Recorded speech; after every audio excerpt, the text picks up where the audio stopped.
Selamat bertemu kembali teman-teman.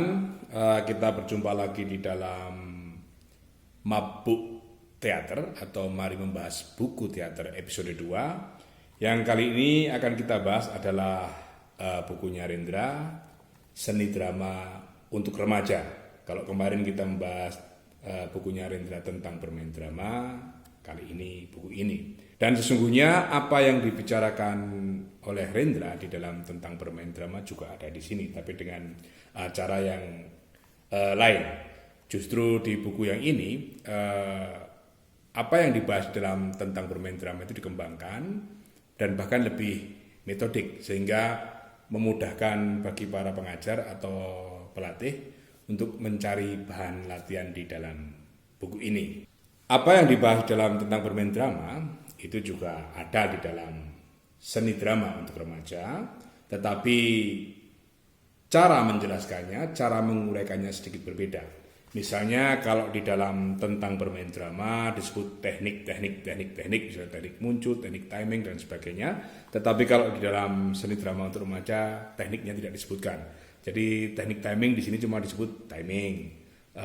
Teknik muncul di sini disebut sebagai cara muncul dan keluar, misalnya begitu. Jadi intinya apa yang ada di dalam tentang bermain drama itu bisa juga dipelajari di sini. Bahkan banyak tambahan di dalam seni drama untuk remaja, termasuk pengetahuan tentang dramaturgi, kemudian tentang sandiwara, tentang panggung dan masih banyak lagi. Oke, kita langsung saja. Akan saya bacakan daftar isi dari buku ini. Sebelumnya akan saya sedikit jelaskan bahwa buku Seni Drama untuk Remaja ini diterbitkan oleh Pustaka Jaya. Yang saya pegang ini merupakan cetakan ketiga, yaitu tahun 2013. Cetakan pertamanya tahun 1993, cetakan keduanya tahun 2005. Nah, kemungkinan bagi teman-teman kalau kemarin mencari tentang bermain drama agak sedikit sulit, mungkin bisa mencari buku ini karena ini terbitannya lebih baru tahun 2013 dan bisa mengkontak websitenya Pustaka Jaya menurut saya. Buku ini banyak diaju oleh para pengajar pelatih dan otomatis saya juga banyak mengacu dari buku ini karena banyak pengetahuan yang sangat bermanfaat di dalam buku ini, misalnya tentang naskah sandiwara tertua yang atau disebut sebagai naskah Abidos itu juga dijelaskan di sini. Jadi selain teknik bermain drama atau cara-cara bermain drama, di buku ini juga dijelaskan sedikit tentang ilmu-ilmu drama, termasuk organisasi pertunjukan, panggung, sejarah topeng dan sebagainya. Oke, langsung saja akan saya bacakan daftar isi dari buku ini. Pertama adalah permainan yang hidup, mendengar dan menanggapi, kejelasan ucapan, tekanan ucapan, kerasnya ucapan, membina klimaks. Ini kalau dalam yang tentang bermain drama itu membina puncak-puncak, bergerak dengan alasan, proyeksi, memahami takaran, cara muncul dan keluar, timing, tempo permainan, deklamasi, berkisah, berpidato, improvisasi solo, improvisasi dengan perabotan, improvisasi dengan pasangan, improvisasi dengan rangka cerita, improvisasi menanggapi bunyi dan musik. Berikutnya, dramaturgi. Di dalam buku sebelumnya nggak ada. Asal-usul sandiwara, peran, jalan cerita, dan tata perabotan. Tragedi, komedi, dan melodrama. Sandiwara tradisional di Indonesia, sandiwara tradisional di Asia, sandiwara klasik barat, sejarah panggung, sejarah topeng dan rias, sandiwara modern, organisasi pertunjukan, dan yang terakhir adalah kepustakaan. Jadi secara umum buku ini melengkapi buku sebelumnya tentang bermain drama. Baik, untuk pembahasan ini akan saya cuplikan dari 3 bahasan yang ada dalam buku ini, yaitu deklamasi, berkisah, dan berpidato. Kalau yang kemarin kita bicarakan tentang tempo permainan ya, di mana tempo permainan itu nggak boleh terlalu cepat atau tidak boleh terlalu lambat. Terus kemudian pemain harus benar-benar menghayati, memahami, meresapi cue yang ada atau yang ditentukan oleh sutradara ataupun yang ada di dalam naskah lakon. Pun demikian, pemeran juga harus pandai-pandai mengatur jeda dalam berbicara, dalam berlaku atau beraksi. Itu jeda menjadi sangat penting karena itu bisa mengatur tempo permainan. Kemarin kita bicara itu ya. Sekarang kita akan berbicara tentang deklamasi, berkisah, dan berpidato yang di dalam buku sebelumnya itu dijadikan satu bahasan, tapi di sini dipisah menjadi 3 bahasan. Jadi deklamasi sendiri, berkisah sendiri, berpidato sendiri. Dan menariknya buku ini, sebelum nanti kita bahas tentang deklamasi, berkisah, dan berpidato, di dalam buku ini selalu saja dalam setiap bahasan ada pokok-pokok atau menu-menu latihan yang bisa diambil atau kemudian diadopsi, diadaptasi untuk dilatihkan kepada siswa atau anggota kelompok teater kita. Oke, kita lanjut ke pembahasan tentang deklamasi ya. Deklamasi menurut Rendra adalah menyampaikan sajak dengan lisan. Jadi dengan lisan, tidak membaca. Karena itu, teknik pengucapan memegang peranan yang sangat penting. Berarti artikulasi harus dikuasai. Beragam tekanan ucapan dipergunakan dan keras suara harus dijaga. Jadi dalam deklamasi tidak boleh ngomongnya pelan. Harus keras biar jelas. Lebih dari itu, di dalam pembawaan ketika menyampaikan deklamasi, keberagaman tempo harus diperhatikan. Deklamasi bisa dibawakan lewat radio atau direkam, dan bisa juga dibawakan langsung di hadapan penonton. Nah, ketika disampaikan langsung di hadapan penonton, memerlukan teknik penampilan diri yang tidak ada bedanya dengan teknik bermain drama. Jadi teknik deklamasi itu ketika seseorang menyampaikan deklamasi, itu menurut Rendra tekniknya sama dengan ketika seseorang bermain drama. Proyeksi gerakan harus dijaga, tidak asal ya, tidak asal dan tidak monoton gitu-gitu aja geraknya. Timingnya harus diperhatikan, kapan ngomong sambil bergerak, kapan bergerak dulu baru ngomong dan sebagainya. Semua gerakan harus berdasarkan alasan, jadi harus ada motivasinya, tidak asal begini atau tidak asal begini dan sebagainya. Semuanya harus ada alasannya. Di dalam deklamasi banyak cara pembawaan yang salah.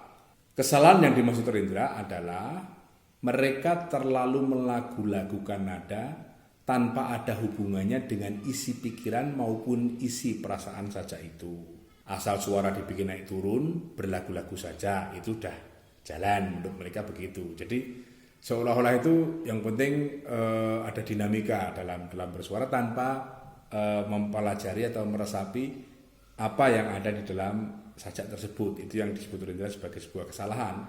Oleh karena itu, menurut Rendra, orang yang seperti itu kesannya dibuat-buat, tidak wajar, diindah-indahkan. Padahal seharusnya deklamasi itu ya wajar-wajar saja, sesuai dengan makna kalimat atau makna kata yang ingin diucapkan. Kesalahan yang lain lagi adalah gerakan yang dilakukan tidak berdasarkan teknik timing yang baik. Jadi kapan kata ini diucapkan dan kapan gerak ini dilakukan. Apakah bersamaan, apakah kata dulu baru gerak, apakah gerak dulu baru kata. Dan gerak harus sesuai dengan makna kata yang disampaikan. Kira-kira begitu. Nah, itu tentang deklamasi. Dan di dalam buku ini ada bahan latihan untuk melatih deklamasi. Yang tertulis di sini adalah pilihlah sajak sendiri dengan bebas untuk bahan latihanmu yang pertama. Lalu kemudian deklamasikan sajak-sajak berikut ini. Jadi di dalam buku ini sudah ada sajak-sajak yang diberikan oleh Rendra untuk dapat dilatihkan. Berikutnya adalah berkisah. Nah, kalau di kita sekarang sering mendengar mungkin storytelling atau mendongeng, itu bisa disepadankan dengan berkisah kalau di dalam buku ini. Berkisah di sini dituliskan adalah menyampaikan cerita secara lisan kepada para pendengar atau penonton. Taktik atau cara atau teknik menyampaikannya sama dengan seni deklamasi, kira-kira begitu. Seni berkisah ini merupakan tradisi yang sudah berjalan lama dan umumnya dilakukan secara improvisasi. Tetapi kalau sekarang berkisah atau mendongeng atau storytelling itu biasanya juga berdasarkan naskah. Gaya pertunjukan berkisah ini bermacam-macam, sebagaimana juga yang terjadi pada seni deklamasi. Ada yang sambil duduk, ada yang sambil berdiri di tempat, ada yang sambil berdiri dan berjalan kian kemari, dan menilik gelagatnya, perkembangan seni berkisah ini akan senantiasa terjadi. Jadi menurut Rendra di sini banyak eksperimen yang dilakukan oleh teman-teman seni teater dalam seni berkisah. Selanjutnya dijelaskan, apabila kisah itu dibaca, maka teknik ucapan dan teknik gerakannya tidak berbeda dengan teknik bermain drama dan teknik berdeklamasi. Tetapi, apabila kisah itu diucapkan secara improvisasi, maka perlu kita telah lagi di sini. Sebab yang dilakukan oleh si tukang berkisah tidak hanya menyampaikan kisah, tetapi juga menciptakan kisah. Ini kalau improvisasi, jadi dia tidak hanya sekedar berkisah, tapi menciptakan kisah. Karena itu seorang tukang kisah atau pendongeng itu harus paham susunan dongeng yang akan dia sampaikan. Yang menjadi unsur utama di dalam susunan kisah atau dongeng itu adalah plot atau rangka jalan cerita. Jadi kalau pendongengnya improv ya harus memiliki dan paham betul plot yang ia susun sebelum ia menyampaikannya, kira-kira begitu. Karena dalam plot itu jelas ada alur atau jalan cerita yang ingin disampaikan. Setelah menguasai plot, berikutnya penggambaran tokoh atau para pelaku dalam kisah itu harus jelas, termasuk watak-wataknya. Selanjutnya, pengkisah harus memiliki gambaran rinci dari kisahnya tersebut. Yang dimaksud dengan penggambaran rinci ini adalah rincian tempat, rincian penggambaran aksi, rincian penggambaran suasana, intinya rincian dari setiap unsur kisahnya, termasuk mood misalnya begitu.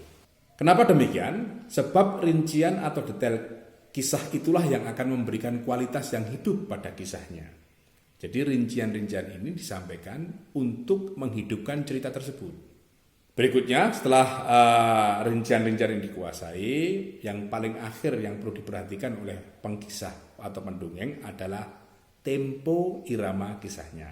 Intinya, Rendra menegaskan bahwa teknik tempo di dalam permainan drama itu sama dengan di dalam kesenian lainnya.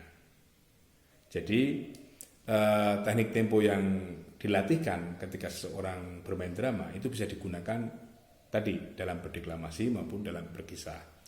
Nah, itu kira-kira yang disampaikan Rendra tentang berkisah. Jadi, plot harus dikuasai, benar-benar memahami plot itu, terus kemudian benar-benar memahami rincian dari setiap unsur yang disampaikan, wataknya, tempatnya, suasana, terus kemudian tempo harus diperhatikan dengan baik ketika seorang ingin mendongeng. Itu menurut Rendra, dan seperti biasa di bahasan terakhir selalu ada bahan latihan untuk melatihkan berkisah ini. Misalnya di sini dituliskan, kisahkanlah rincian data-data tempat dan keadaan di rumah kakek atau keluargamu yang lain. Perhatikan, rincian data-data tempat dan keadaan. Jadi menceritakan tempat saja, kalau secara rinci itu bisa berlangsung lama dan bisa menarik. Nah, serinci apa kita menceritakan data-data tersebut, itu sangat tergantung dengan kemampuan kita mengenang, kemampuan kita mengingat, kemampuan kita memotret keadaan tersebut. Selain latihan tadi tentang data-data tempat dan keadaan, masih ada latihan yang lain. Misalnya kisahkanlah rincian suasana hari Lebaran setahun yang lampau, misalnya begitu. Jadi banyak latihan di sini. Berikutnya yang ingin saya bicarakan adalah berpidato. Berpidato itu sama dengan orang berbicara, melahirkan pikiran dan perasaan kepada orang banyak.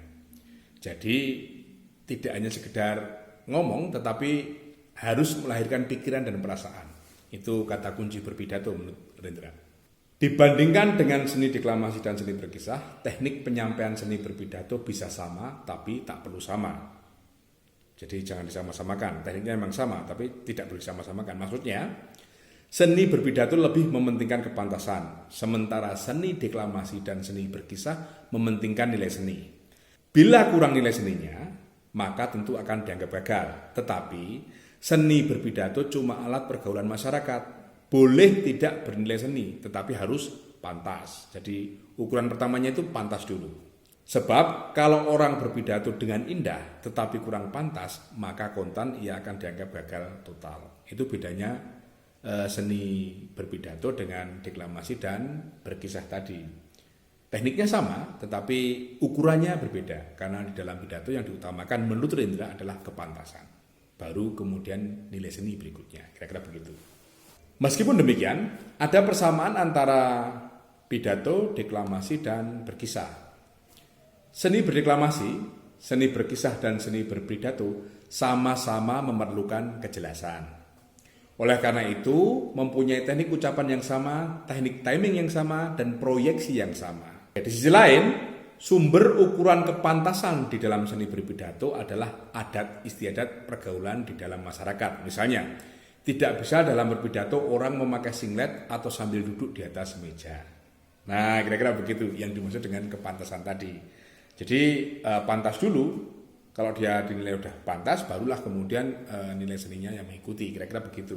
Teknik muncul di dalam seni berpidato menekankan kesopanan, bukan kekuatan artistik.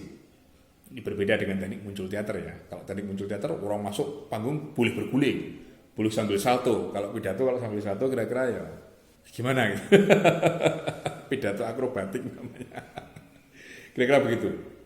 Nah, begitu pula dengan sikap berdiri dalam pidato. Tidak boleh terlalu mengabdi kepada penghayatan artistik, tetapi harus mencerminkan penghayatan kesopanan. Jadi dalam pidato itu kepantasan memang menjadi ukuran pokok, baru kemudian nilai-nilai seninya. Jadi kalau kita diminta berpidato, meskipun masyarakat tahu kita ini seniman, ya kemudian jangan terlalu sok-sok artistik, kira-kira begitu.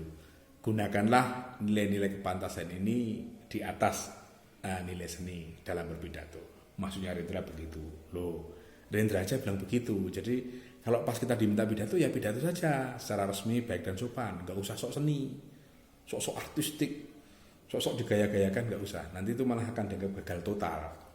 Berikutnya, menurut isi pikiran yang dikandungnya, pidato itu berbagai ragam. Keseluruhan ragam itu ada yang bersifat resmi dan ada yang bersifat tidak resmi. Pidato yang resmi antara lain pidato sambutan. Dan pidato sambutan itu pun macam-macam. Misal pidato amanat, pidato ucapan terima kasih, permintaan maaf, dan juga pidato ucapan selamat.